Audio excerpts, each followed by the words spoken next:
This coming week brings one of the most important holidays for Muslims, Eid al-Fitr, which celebrates the end of the month-long Ramadan fasting.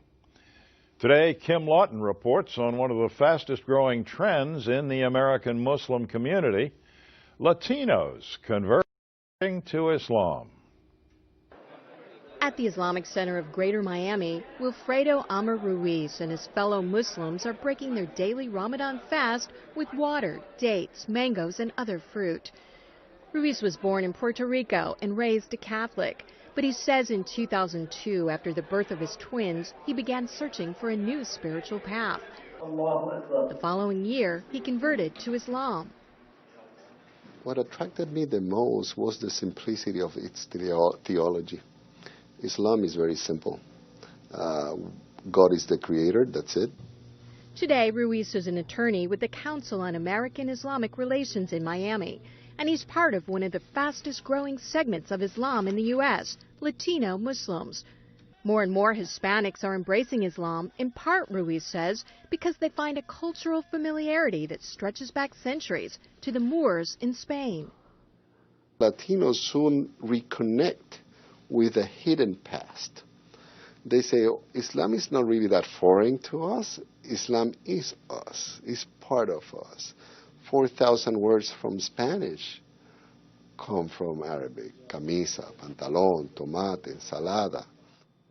Scholars estimate there could be as many as 250,000 Latino Muslims in the U.S. According to one major survey, in the years between 2000 and 2011, the percentage of those attending American mosques who were Hispanic jumped from 6% to 12%. And experts say the numbers are much higher today. After going to Catholic school for 12 years, my faith needed a little bit more depth in it. And I was able to find it in Islam. Most Latino converts come out of Christianity, especially Catholicism. The Trinity was very confusing to me. I didn't understand how God was a man or how man could become a God. I just felt that the minute I put my head down to the ground, I felt like I was really talking to God. Ruiz says many Latinos like that in Islam there are no intermediaries with God, such as priests. You don't need of another human being really to fully practice Islam.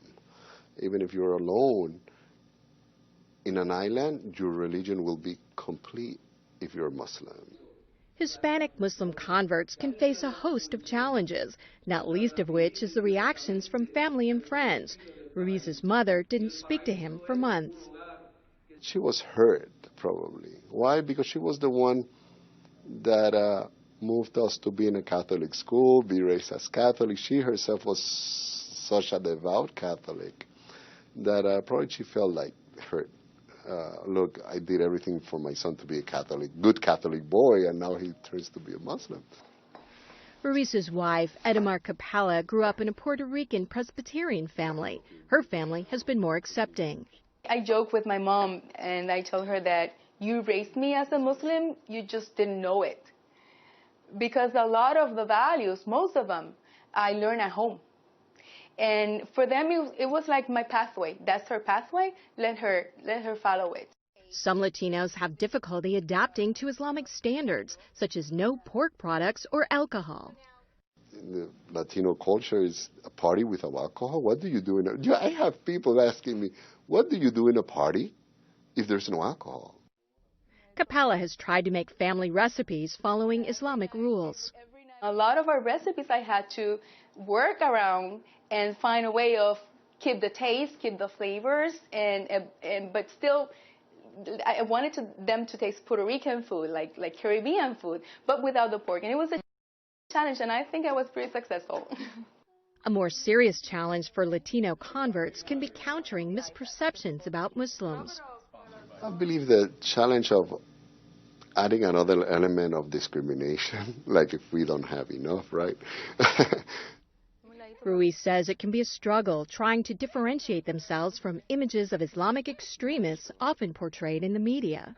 You become Muslim and you're a radical, you don't like our government, or you're anti-American, because Muslims believe that means that you're necessarily anti-American. It is hard. It is hard for us and present a big challenge, a big challenge. There also can be challenges from within the Muslim community. Even though most of the Muslims do see the Latinos very welcoming, when it comes to Latinos now taking leadership position in their communities, they are facing more challenges, right? Because they say, how can you be a leader or be an imam? Your mother tongue is not Arabic. How much Arabic do you know? Or how much you know of the Muslim culture? Mainstream Muslim groups have been trying to provide more support for Latino converts. Amana, the American Muslim Association of North America, focuses on outreach and distributes Qurans and Islamic literature. Director Sofian Zakut says they can't keep up with Latino demands for Spanish translations. I have a guy from Ecuador. I gave him Quran and he was very happy. I've been looking for it 2 years. Another guy, Cuban, I gave him Quran. He started to dance in the street. Free Quran, because they hear about the Quran, but they never seen it. And it's not easy to find it, but we find it. We have it. On the wall of Amana's Miami office, Zakut keeps a sampling of conversion certificates with Latino names. Like Rodriguez, like Mercedes, Rosa. I want to put all the certificate, a copy of all certificates. We need all the rooms and all the walls to cover it because we really have a lot. At recent national conventions, the Islamic Circle of North America has been holding special sessions in Spanish for converts. Allah nos dice en el Quran. Many of them don't speak English, so it's very important for them to go to these conventions and acquire the knowledge, just as any other Muslim. Nahala Morales coordinates Hispanic outreach for ICNA's Why Islam project. She attends the North Hudson Islamic Center in New Jersey, where about 30% of the congregation is Latino. During the World Cup games, she led a team to Brazil, where they passed out literature and talked to people about their faith. ICNA says more than 50% of the Latino converts they see are women. Many choose to wear a head covering or hijab. So the reason I wear the scarf is because I expect to be respected by the opposite gender. I don't want to be catcalled, and I don't want to be judged by my appearance. In fact, I want to be judged by my intellect. It reminds you of who you are and what values you have. And I don't see that as oppression. I see that as a favor to me to be able to do the right thing all the time. Roraima Aisha Kanar emigrated from Cuba when she was 5 years old and converted to Islam when she was 23. My father, when we came from Cuba, taught me to love this country for opening their arms to us. And at this time as a Muslim, I'm still cherishing it because I am free to be a Muslim. Ruiz, who served as a Navy chaplain, says Latino Muslims bring much to the American Muslim community. You can keep your own cultural expressions and be equally American. Latinos, he says, can also teach the largely immigrant Muslim community about political organizing and standing up for their rights.